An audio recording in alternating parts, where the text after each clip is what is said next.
हे कसे तुमच्या उज्ज्वल भविष्यासाठी विविध सर्व प्रयत्न करत आहेत, तसाच विचार तुम्ही अगदी छोट्या गोष्टीतून करू शकता।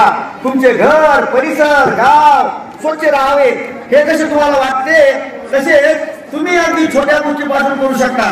तुमचे घर, परिसर, गाव स्वच्छ राहावे हे कसे तुम्हाला वाटते, तसे तुमची शाळा सुंदर करण्यासाठी रोज थोडा वेळ द्या। तुमची शाळा सुंदर करण्यासाठी थोडा वेळ द्या, त्यातून आरोग्यदायी आणि सुदृढ समाज होऊ शकेल। तुम्ही हा बदल घडू शकता। हा बदल स्वतःपासून सुरू करावा लागतो असे मला वाटते। या बदलातून तुम्ही प्रगत महाराष्ट्रासाठी महत्त्वपूर्ण योगदान देऊ शकाल, या तुमचा सहभाग तुम्ही नक्कीच नोंदवाल अशी मी अपेक्षा बाळगतो। या प्रसंगी सर्व पालकांना व शाळांच्या माजी विद्यार्थ्यांना मी असे आवाहन करीत आहे की त्यांनी आपल्या शाळेप्रती उत्तरदायित्वाच्या भावनेतून त्या शाळेच्या सर्वांगीण विकासासाठी यथाशक्ती आपले योगदान द्यावे। जय हिंद, जय महाराष्ट्र। आपला